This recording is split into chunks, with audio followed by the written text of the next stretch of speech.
A new Center for Intellectual Freedom is taking shape at the University of Iowa. We'll talk with two leaders involved about what the center will do on this edition of Iowa Press. Funding for Iowa Press was provided by Friends, the Iowa PBS Foundation.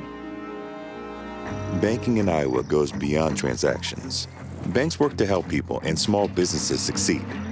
And Iowa banks are committed to building confident banking relationships. Iowa Banks, your partner through it all.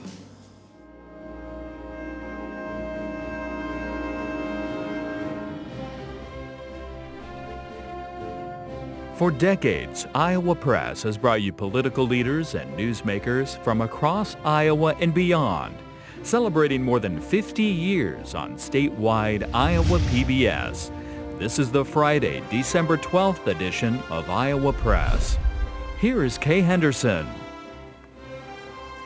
Earlier this year, the Iowa legislature passed and the governor signed a bill that created a Center for Intellectual Freedom at the University of Iowa. We have two people at the table today who have been instrumental in founding this center and determining what its future may be. They are Luciano I. Castro. He is the interim director of the Center for Intellectual Freedom at the University of Iowa. He is also the Henry B. Tippie Research Fellow and Professor of Economics at the University of Iowa. Welcome. Thank you for having me. Also joining us is Christine Hensley. She is chair of the Advisory Council for the Center for Intellectual Freedom, and she is a current member of the Board of Regents, which governs the University of Iowa, Iowa State, and the University of Northern Iowa. Welcome. Thank you very much. Joining our conversation is Erin Murphy of the Gazette in Cedar Rapids. So let's just lay some groundwork to start out with, and I'll ask this of both of you. Luciano, I'll start with you. Very simply, what is the goal of this new venture? So the Center for Intellectual Freedom was created by the legislators, and the bill was signed by the governor with the purpose of offering courses and developing research on topics of American history and American culture, constitutional values, and create to the students of Iowa a new set of courses that are not offered before. So one of the aspects that we want to create is actually bring academic excellence to our students. And building this and going for this objective, it's not an ideological objective, it's not a political enterprise, it's an academic unit.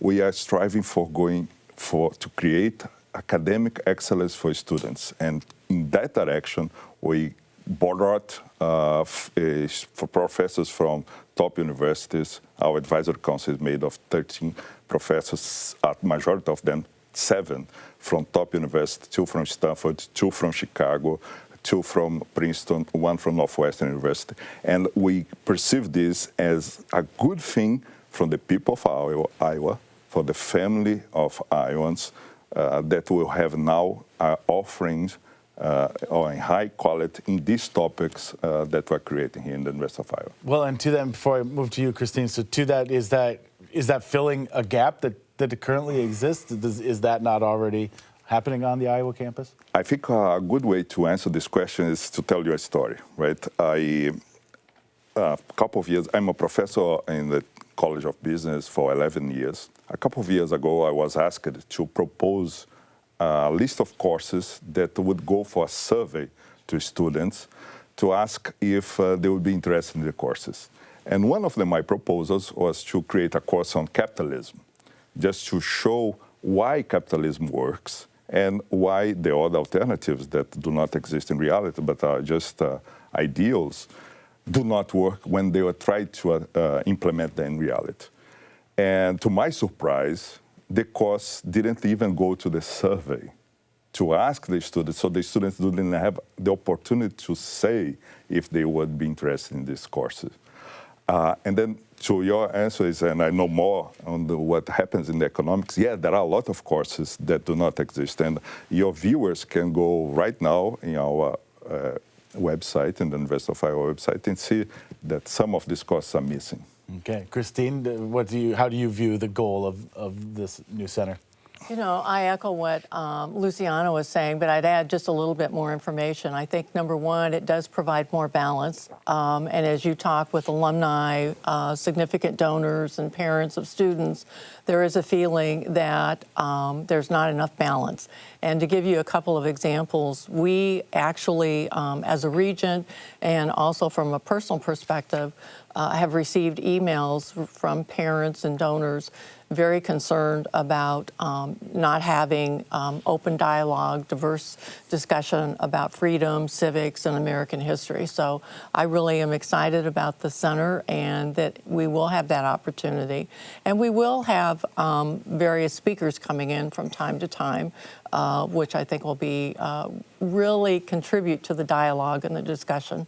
And just some logistical things here. So is the center a part of the University of Iowa officially? How does that structurally? Okay, the center is very unique. It's a very unique model as you look around the country. The center actually reports to the Board of Regents, and that is very unique. It is housed at the University of Iowa, and the University of Iowa will, Luciano needs to work with them for administrative purposes, working through human resources and just getting things done within the university. But that really makes it very unique throughout the country. And I know in our discussion during the inaugural event this past weekend, that came up time and time again about how this model was so unique, and people were really excited about this and thinking that long-term wise, the success was going to be very positive. And then will they kind of just be their own, I don't know if elective is the right term, or will they count towards degrees at the University of Iowa? How will that work? They will receive credit for those courses, and I'm going to let Luciano cover that a little bit more because he's in the process of putting the curriculums together right now. There you go. So we are offering now already for the spring 2 courses, American Political and Economic Institutions, and the other one is American Culture and Values. The first course, each course will run 7 weeks. So the first one we will run twice in the semester. And the idea of this course is actually to offer students some kind of option that they don't have. And one interesting thing that I think I would like to comment about the center and relate to your question is the fact that the center is not affecting the current offerings. So if you like the courses that are already taught by the university, you can continue to have these courses, and you don't need, right now, you are not obliged to take any course from the University, the Center of Intellectual Freedom.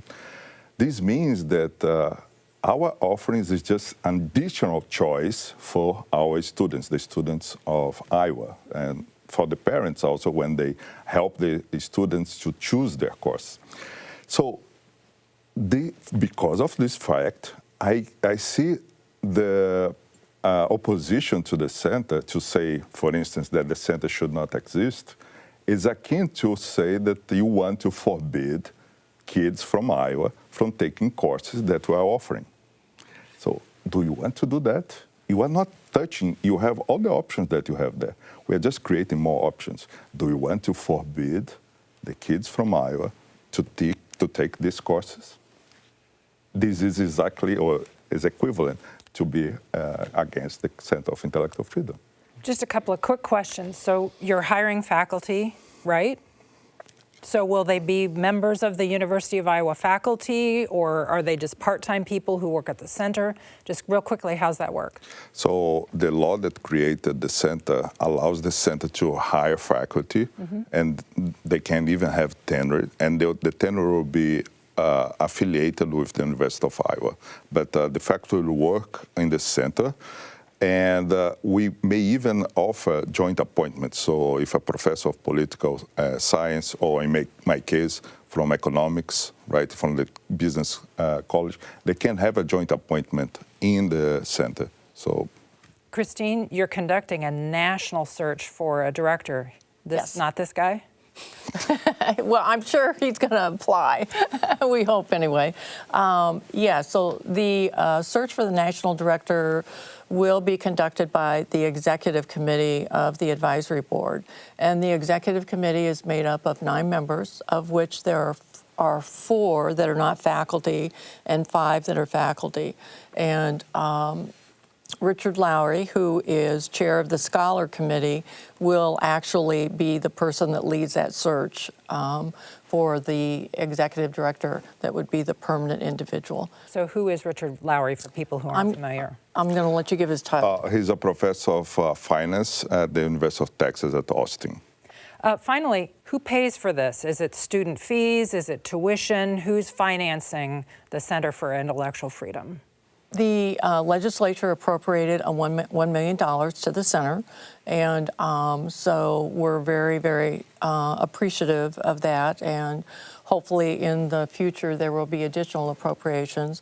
But we also are very sensitive to the fact that we have to have an established foundation, financial foundation, so it's going to be independent. It could be independent, and we would look to potential donors, so it would be a combination of that. But the bylaws and the legislation also stipulate that the university will be responsible for some funding in the future as well, and that will be determined by the Board of Regents in consultation with the university. So, Christine, you said recently when you were talking about the sort of attention that this center is getting because of, as you alluded to earlier, it's sort of a new approach. You said, and I'm quoting you here, "We will not fail." I'm curious how you view that. Like, what is success then? How do you measure that? A couple of things. I should say several things. Number one, the fact that we have been able to recruit such high-level, outstanding faculty from throughout the country. And the governor has helped us tremendously with this. The governor actually reached out to every single faculty member that we had identified, and she had identified some faculty. And I thought when we were first starting this process that if we got half of the 13 that we had identified, that I would feel very good. All 13 agreed to do it. And to me, that speaks volumes as to what people see and the potential success of this program. I think the speakers that we're able to contact and have come on campus is another item that will let us know success. I think the student participation, we want to make sure that this becomes, these courses are really attractive and the students are excited about it. Maybe have a waiting list even, because those classes are going to have a cap on them and be smaller. And then we also are required by the legislation to give an annual report to the legislature with our budget, and we'll highlight all of the accomplishments. And sorry, go ahead. I will add something about that. One of the measures of success is the academic reputation of the center. Mm-hmm. And we are already making very strong progress in this area. The last weekend, we brought a number of professors from many universities, besides the ones that I mentioned, from Northwestern, from George Mason, Washington. A lot of professors came here. And the feedback that we got from them was amazing. They were very pleased with the event. It was thought-provoking. And one professor said, it's very rare that I come to an event and I keep looking forward to the next panel because it's so exciting. And this is important because first, it brings the academic excellence, and the reputation is something that's valuable for the people of Iowa.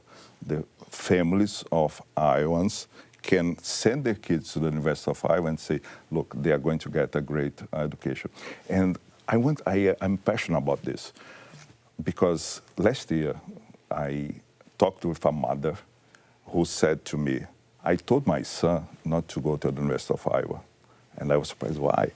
Well, because I think that the kind of offerings that they would offer for my son there is too much left-leaning. So I'd like to see more diversity of intellectual offerings. And this is what we're bringing. And we're bringing at a very high level.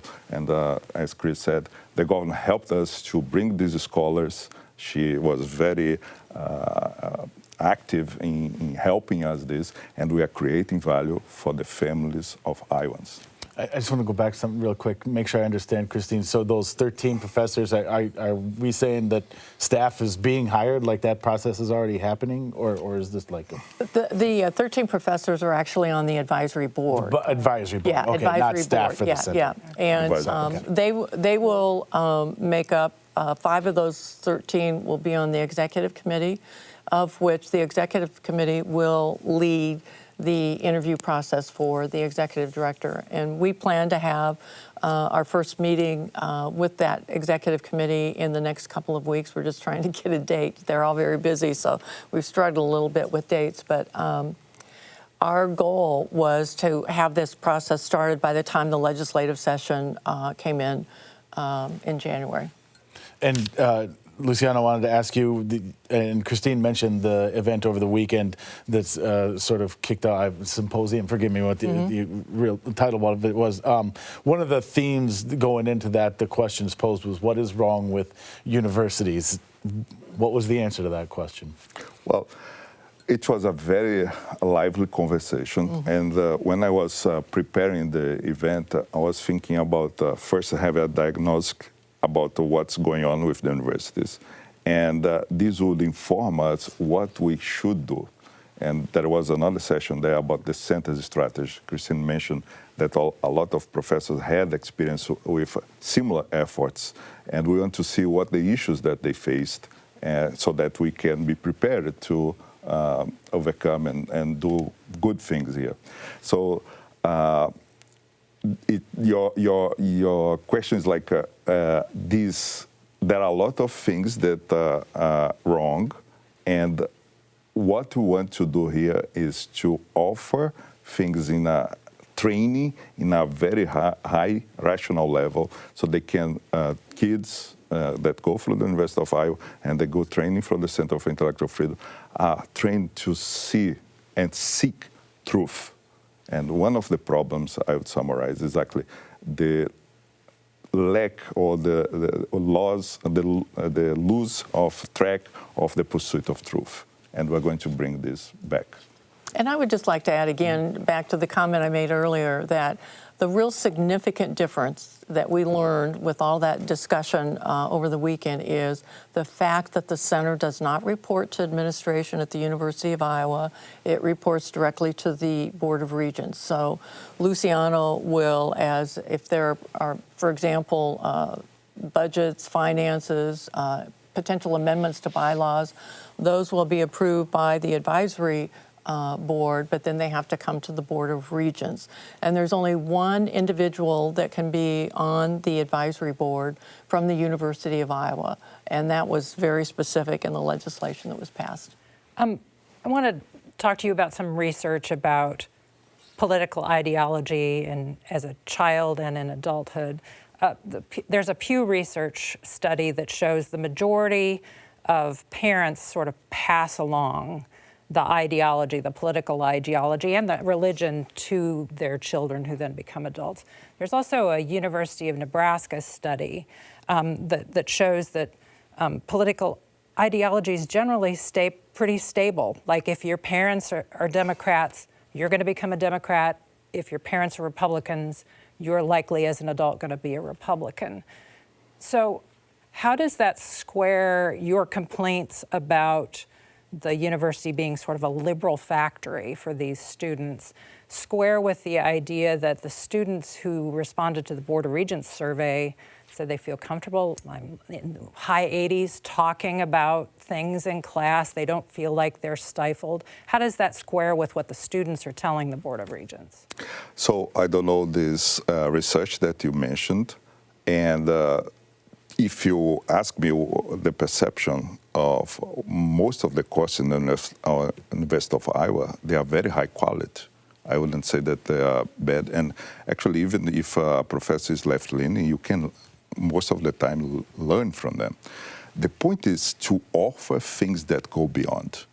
And one of the aspects, and I want to highlight this, the center is offering courses, so it's getting the teaching, but also research. And one of the experience that I have is observing that in this process of producing research, we have a set of incentives that go directly what the rest of the researchers are doing. And this is a fact. The majority of researchers, not only in the University of Iowa, but in American universities, are very left-leaning. And this puts a selection process towards the left. And what we want is to create incentives so that there is some diversity. And this is something that we can relate, right? Nobody wants to be criticized, right? But in the process of seeking truth, you want to criticize bad ideas. However, the incentives to criticize those bad ideas are not there, because the guy that you criticize will be very angry, and the people that will be benefit by the diversity of thought and the criticism are not there to defend you. So all the incentives are against criticism, but it's an important part of making progress in the ideas. And so this is when we go there in the research, we are creating this. Christine, remind us when you joined the Board of Regents. It was September of 24. Okay. So in the spring of 2024, the Board of Regents followed up with a survey of students, and it found that 79% of them said the university doesn't restrict free speech in the classroom or on the campus, and 87% of them said they feel comfortable expressing their views in class. What are your thoughts about those results? Well, I was, in all honesty, a little bit surprised, because I do get emails from students and parents of students expressing concern about it. And I'll be real honest, I had family members that attended the University of Iowa, graduated, and we had regular conversations with them. And they made it very clear that if they wanted to get a good grade in some of the classes, that they really had to go along with what the philosophy was of the professor, even though they felt it was wrong or they totally disagreed with it. But they said, you know, I need to get a passing grade in this class. And I think what you find from students is that they are hesitant at times to speak up. I think you also hear that from faculty members. And this came out last week as faculty were talking about what's wrong. They said, you'll hear one discussion publicly, but when you go behind closed doors with those faculty members, that's when you really hear what is happening and some of the concerns that they have. So. To sort of expand on that, and Luciano, I'll start with you on this one. I consider this a sort of elephant in the room type of question. We've heard things today about balance, diversity of thought. Is that the genuine goal of this center, or is it a de facto conservative counterpoint to what is perceived as liberal bias on college campuses? What would you say to that? Well, I would say, as I said before, the objectives as academic excellence. We are going to try to teach and enrich the students, the capabilities of students to seek truth. This is the objective. It's not a political enterprise. It's not for ideology. Actually, what we want is to ask students to think about different aspects. And let me tell you one thing that's interesting. I was driving back here to here, and I was listening to an interview that I gave to a student in the University of Iowa. We sat for 1 hour, and initially she was skeptical about the center, and I started to ask questions, just to say, look, this is something that you could think about, and this is a course that we can discuss and offer here, and we're not going to send or to show or say that one thing is correct or the other is wrong, although we can say when clearly is wrong. But I was asking questions, and she was, oh, that's interesting, I never thought about that. And when you engage students, and I remember in this interview seeing her eyes like this, and she was, oh, I wanted to have this. At the end of a 1 hour interview, she was excited to have the center. And this is what we want to offer the students, this the intellectual life to question things. This is what we want to. It's academic excellence. It's not ideological. It's not political. And this is something that we have to highlight. Christine, we're inside our last 2 minutes here already. Okay. Same question to you, and I'll ask you maybe in a different way. You know, this has been supported by a Republican governor, a Republican-led legislature, even the Board of Regents. Many members were appointed by that Republican governor. Can you break through that perception that this is just a conservative enterprise? I am confident that by the time we've gone through the first year, that we will have broken through that based upon the actions and the speakers and the input that we're getting from everybody. So I feel very good about that. What happens if Iowa elects a Democratic governor and Democratic legislators and they're Democrats on the Board of Regents? That is very true because you have to have political balance. However, we have worked very hard on the bylaws. And the bylaws will really set the direction of the center. So Luciano and I spent a tremendous amount of time. We had input from faculty from throughout the country and faculty that had not been successful with their centers. And so we feel like we're in a good place because of the bylaws that have been approved by the Advisory Council and the Board of Regents. I would say We have something. about 15 seconds. Okay, so very quick. I was not born here in U.S. From 11 years old, I was trained in a military school and went to the Brazilian Air Force as well. And from this experience, I got a sense of duty. I'm doing this because I believe that is the right thing to do. And I'm passionate about it, and we are going to continue to do everything that it takes to get it right, to offer this for the families of Iowans. The thing I have to do now is say our time for this conversation is over. Thanks to both of you for being here. Thank you. Thank you. You can watch this episode and others of Iowa Press at iowapbs.org. For everyone here at Iowa PBS, thanks for watching today.